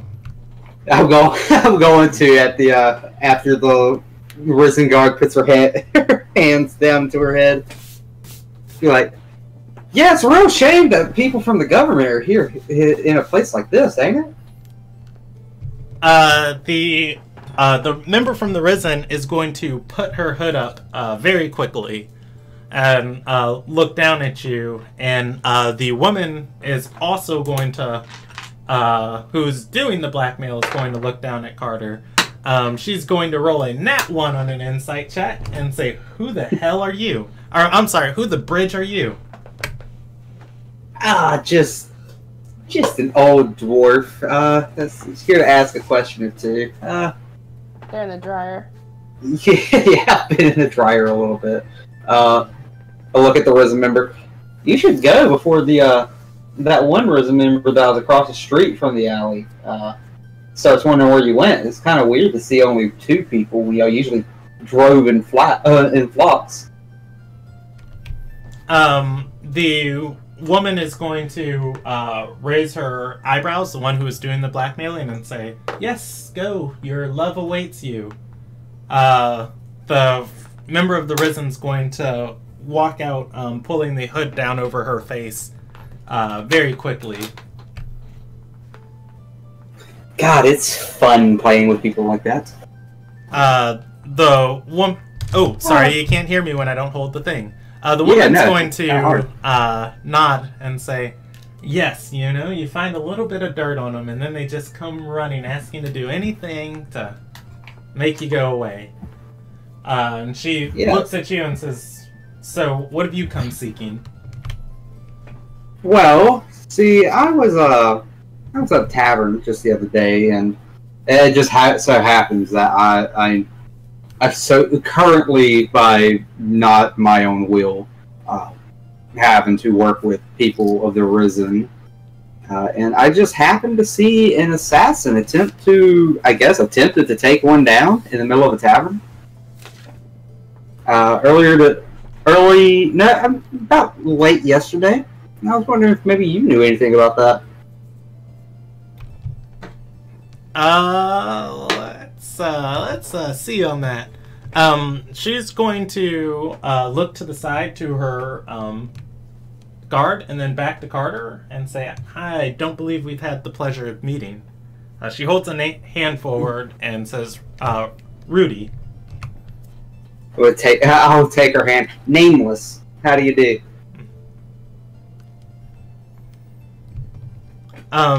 She shakes her head and says, now see, we're going to become good friends.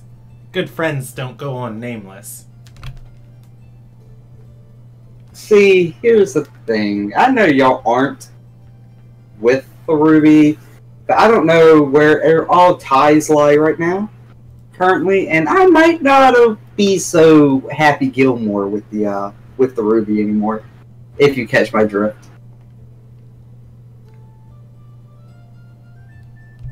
Is the problem. So until I know where ties lie, I'd rather remain anonymous enough.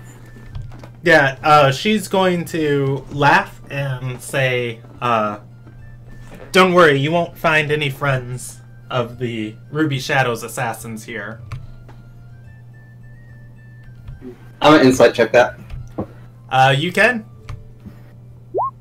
Nat 1! Mhm. Woo! She's telling the truth. Yeah, I mean, Can I yeah, hear as far as... conversation from where I'm say it sitting, again? Brandon? Can I hear their conversation from where I'm sitting? If you're on the opposite side, no. You can make a perception check to try and read their lips. That's a 13. The woman is under candlelight. Watching her intensely, Arabella can read her lips. Carter's back is turned to her. She cannot read his lips. It appears the woman's been talking. Her intent, Um, like her body language, or like. From this distance, no, not accurately. You can roll it with disadvantage. I'll try it. That's an 11. Yeah, as far as Arabella can tell, so far this from the posture this woman's been giving, she seems perfectly in her element. Queen.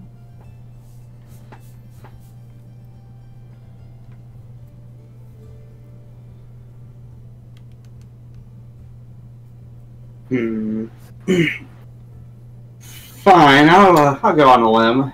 Carter Banecollar. She's gonna incite your name again and say, haven't heard of you, but if you're enemies with the Ruby, then we're friends. Oh, it's just a fresh thing. But you may or may not be hearing my name sooner than a little bit more soon or later, sometime. At some point, you'll be hearing my name more often than not.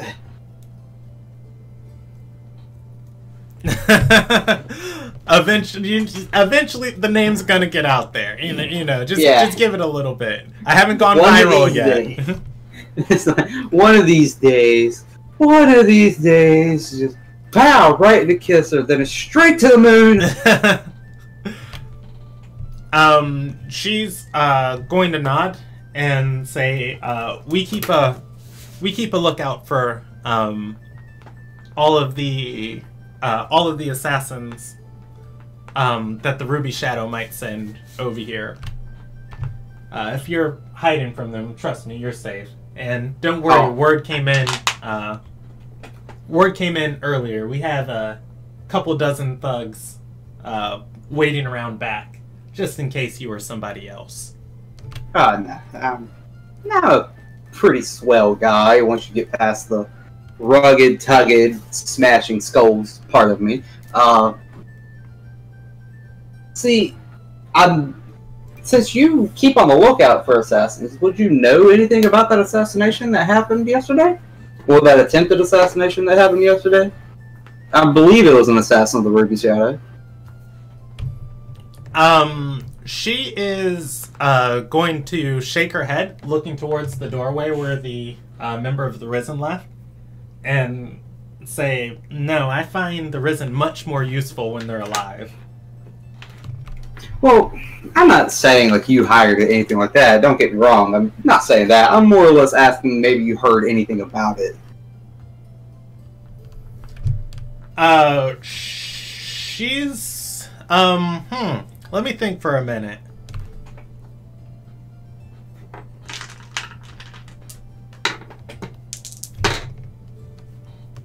She's going to lean in and say, "I may have, or I may not have.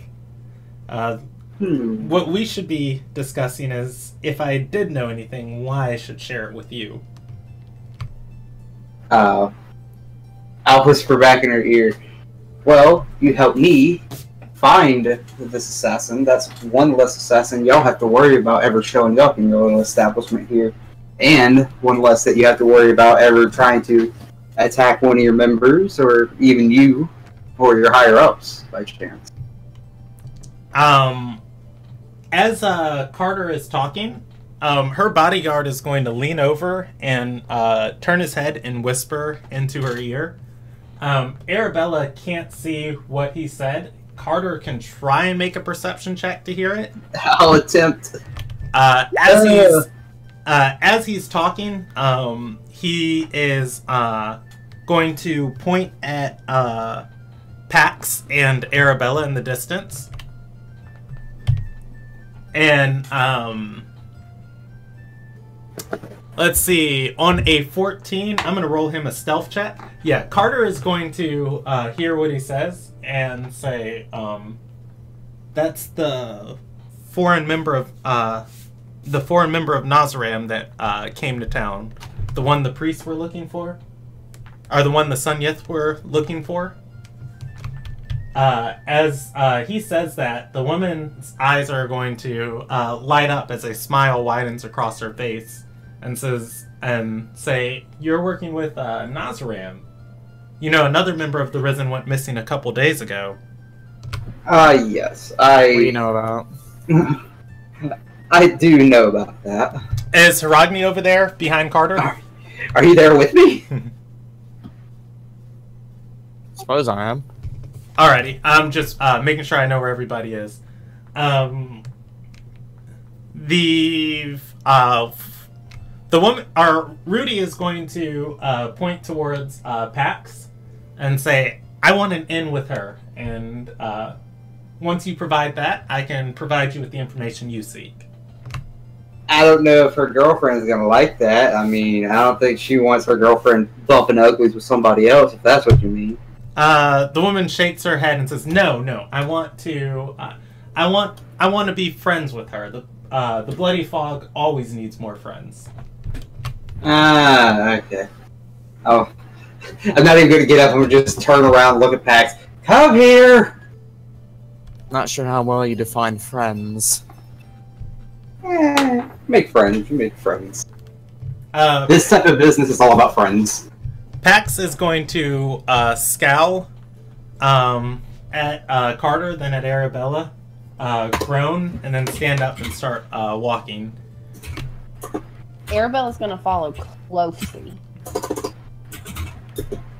As she stands behind Carter, she has her arms wrapped around her, looking very uncomfortable, and says, "This is why I hired you to handle these parts of the negotiations." Yeah, but you're needed for this part. The woman is going to lean forward and say, "Oh, you just are lovely. What does that say all across your face?" Pax is going to... Arabella's gonna step forward. Is she doing anything? Oh, say that one more time, Sam. Arabella's just gonna step forward and say, She is going to point at Pax's tattoos and say, those tattoos, I haven't seen anything like them.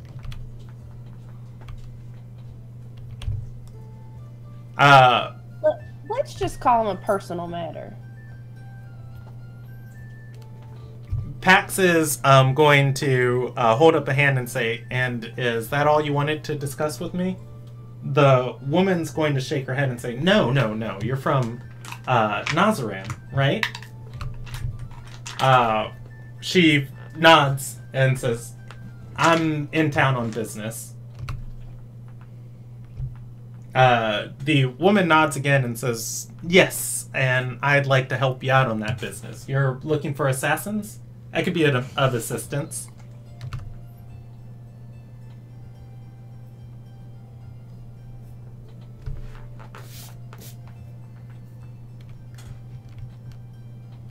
That is where her sentence ends, by the way, of assistance. Okay, wait, who? Oh, wait, her, the See, Pax, here's the thing. This is what. Okay, so they want to become friends with you so we can get the information we need to go find said assassin and do whatever the hell you want to do with it. I don't even know what you want to do with it.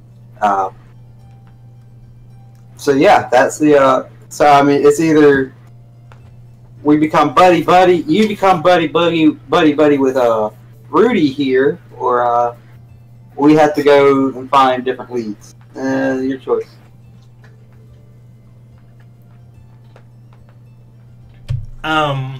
Pax is she's gonna cross her arms and say, "What does us being friends entail?"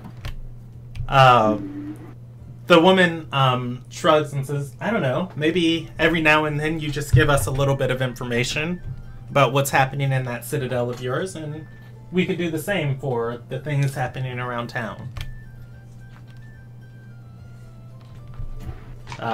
Pax is gonna weigh her options. That's a bargain. Do you understand how much of a bargain that is? Usually it's so much more. You want to roll me a perception check? You'll weigh... perception? Or not persuasion. You'll affect Pax's percentage die. But Arabella's gonna say, that's a 10. before you make that decision...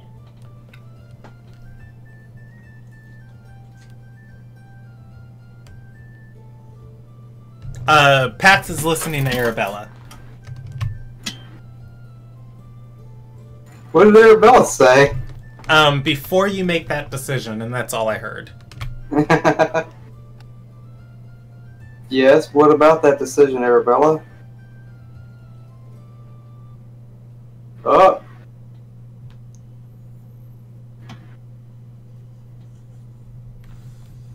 Oh, she muted her mic. Her dog's I probably guess she attacking. had a... No, Yeah. I'm still here. It's just you guys keep cutting out and I can't hear anything. Oh, okay. Yeah, I'm listening. I heard before you make that decision, and that was the last thing I heard. Yeah, I said before you make that decision, Pax, I think you need to know if you get to decide what information she gets, or if she gets to decide.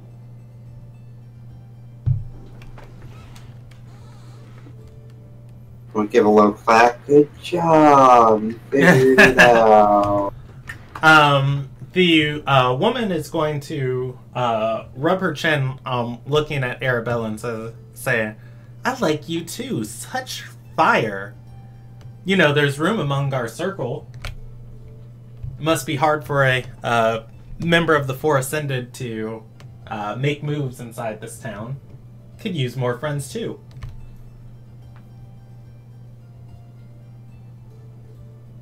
Friends are always nice, but they tend to come with a cost, at least in my experience. I don't come with a cost.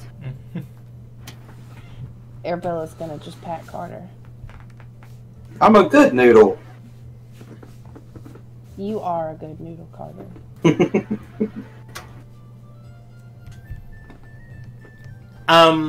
The woman shakes her head and says, I will define the terms of our agreement a little more. The Bloody Fog is a collection of merchants. We have people... What? Hey, does Carter actually say that? Maybe. Nah, he doesn't. Not right now. He knows better. Alright, I was about to... Anyways, she says, we have people of all different types of professions within our guild. Some of these are lowly servants who do simple work like scrubbing a chamber pot, tending to a garden. I only ask that you'd speak on their behalf should they seek a contract with Nazaram.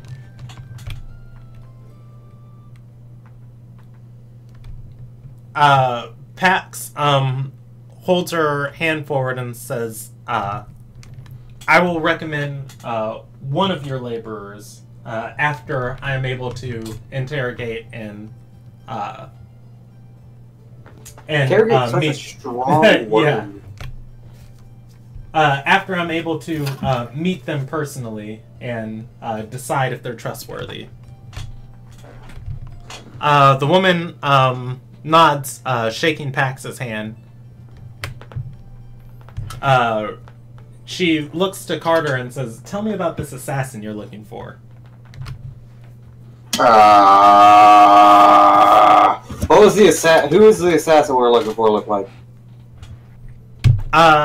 You know she had long black hair. She was a merchant of the ruby.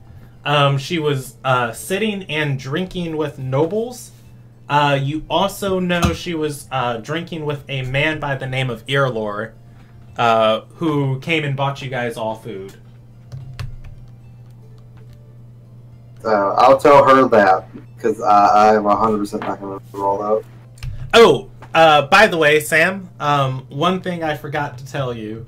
A merchant by the name of Earlore, before Arabella knew that that he was drinking with an assassin, he came up to your guys' table back in the other bar, and he bought everybody food and complimented everyone in the table. He tried to flirt with Arabella a little bit, but it didn't go much really anywhere with the rest of the party right there. He did, however, flirt with Rogni and buy her several things of food. I don't think that went too well on his part. Anyways, though, when you guys, or rather, does Carter describe the description I just gave him? Yeah. All right. When you mention Earlore, Rudy's going to nod and say, "Ah, yes. He prefers Andorra. You have to look out for that one. She feigns clumsiness, but that's when she gets you. A trip with a knife in her sleeve, carries some deadly poisons on herself." That's the assassin she's talking about, right? Yes. She nods and says, "Always likes to do her work and get out." So how good do you think she'd be at that, pricked full of arrows like a porcupine? I don't know if it's pricked full from what you said. It was only 2, but... She shakes her head and says, "No, the woman's deadly because she's unassuming.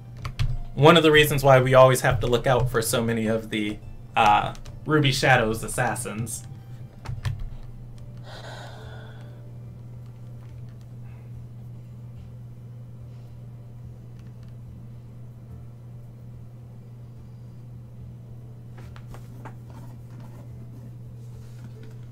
Well, where can we find this person?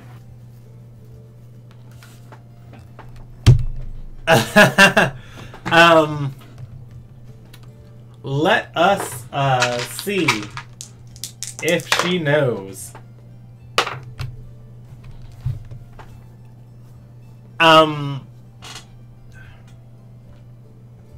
Rudy is going to swallow and say, I've seen her twice talking to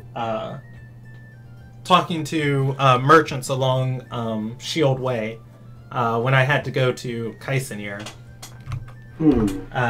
She did get one of our men a couple months ago.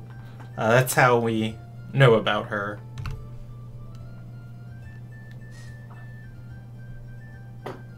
So, to Chris. hopefully find her at Shield Way, guys? That's not good enough. No. I got 1 yes. Wait, what? Say that again? To Shield's Way, to hopefully run and encounter this woman. While she happens to be out. Blue line on the map is the Road of Shield. Oh, you guys can't hear me because I didn't have my button pressed. You got so much. Blue line on the map is the Road of Shield. Shield's Way.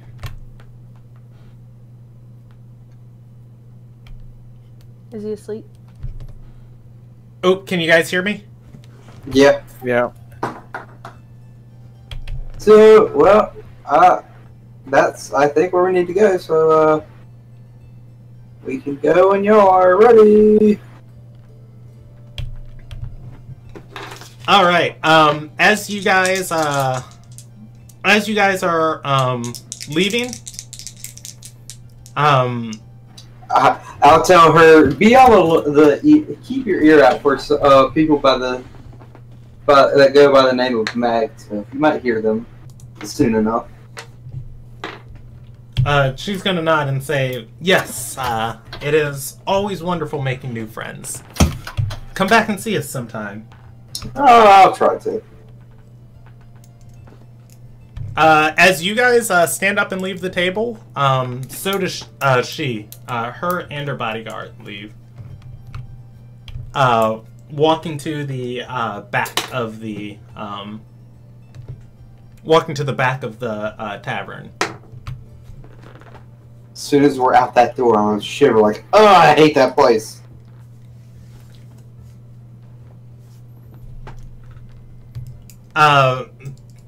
Pax is going to shrug and say, other than the nasty tables, they didn't seem as bad as their reputation implies. They were kind of polite. Ah, that's because you happen to be on their nice side. They're all about blackmailing and killing. You got off on a light. You got off light on just information. People of government like what you're with, they usually want to get pardons from crimes. They want fucking boatloads of money, all types of junk. You got off light.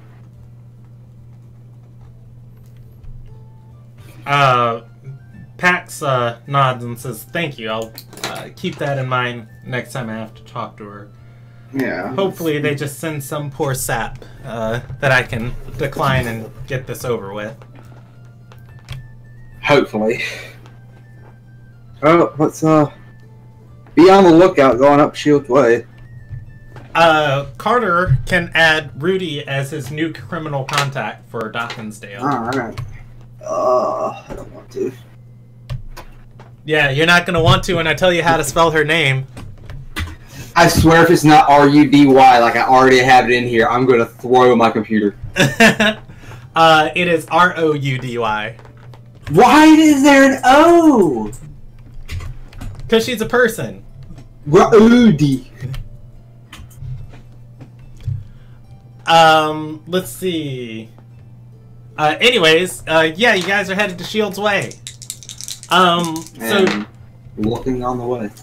Yeah, you guys do pass Solemn Rise, where Lydia said she was going to be investigating, are going to be talking to her father. You guys can go and talk to her. Otherwise, you can roll me an investigation check searching up and down Shields Way for Andorra. Alright, well, I'm gonna roll investigation. If anybody else wants to join me here. Can I join him or aid him so he has advantage? One of the two? You can do either. How about you roll 2 instead of me just getting advantage? I have a feeling you have a better chance at this than I do. I have a +1, but I'm willing to try it. I have a +0. Believe! I rolled a 3 on the dice, so 4 total. Carter, you got this. I rolled a nat 3 on the dice, so you got this. We got this. We did the same roll. We both rolled 3. Beautiful. You guys are Can I, magnificent. We cannot investigate for shit. I would say I would have I'd have the bear look, but the fucking bear's it'd be perception for the bear. Is what it's good at. Oh, we lost one. I think it was Sam. Sam. She's out of roll 22. Yeah, Sam. Sam died. Yeah, Game over. let's say her internet might have dropped. You guys walking up and down Shields Way. You guys do asking different people about Andorra. You guys don't find Andorra, and you don't find anybody that knows her. However, let's see, Arabella is going to stop and pull Carter and the rest of the party aside and point to a building she notices, which is called Irlor's Ceremonial Weapons. Isn't that though? It is. I would say. Maybe we can get more free food. Maybe. Let's go in. Since we lost Sam, even though we started late, are you guys okay with us ending there for the night? Yeah. I'm definitely okay with it. Okay, and if you guys want to do a bonus session sometime, just send me a message and, we can schedule something and, do an additional hour or 2 hours of game time since we started late. Yeah, I'm fine with that. Y'all decide. My only times that I'm not available are Wednesdays and Sundays now. Unacceptable! I'm kidding. But, I might be free this weekend. I might not. I mean, this Wednesday, because my Wednesday game, we just had a person leave that was like uber important to the lore, because in that world, like elf, he's playing an elf, and like there's 3 different kinds of elves: wood elf, sun elf, and high elf, and they just and that's always there's that's the worst thing when you structure the story around somebody and then they leave, and that's why well, it wasn't around him, it was around like the elves, and he was the only elf in the group, so we were kind of like following his like thing because it was getting kind of deep, and it was about 7 pages worth of lore that was discovered only because he's the only elf in the story, and we were following him. And his plan was to all the 3 of the elves are kind of like killing each other. And we literally, the last session we had last Wednesday was we found out why all the elves are killing each other is because the elven gods are all killing each other. Wow. Yeah, that's why the elven gods started fighting each other. So all the elves started fighting each other. I'm gonna pause you for a quick second. I'm gonna pause you for a quick second. I'm just gonna get 2 things out of the way, and then I'm gonna end our broadcast. All right. Your guys' next session is on the 26th of February. 26th. That's not this Monday, not this upcoming Monday, but next. Yes. And then experience for tonight. You guys, you guys found the bloody fog. I did. They are people blackmailing lots of people inside of the town, so you'll have a lot of fun with them. Let's see. You found the bloody fog. That was pretty much all we did this session. Oh, you got the necklace made. You did lose. Yeah, you did lose Andorra, but you did find Earlore's shop. Anything else significant happened that I'm missing? Sam came back. Yes. That's worth another 2,000 experience right there, if I say so myself. I'm gonna say 1,500 experience for tonight's session.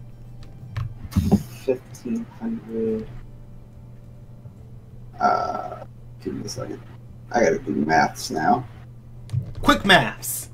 4. Alright, I'm gonna end the broadcast there. I'm so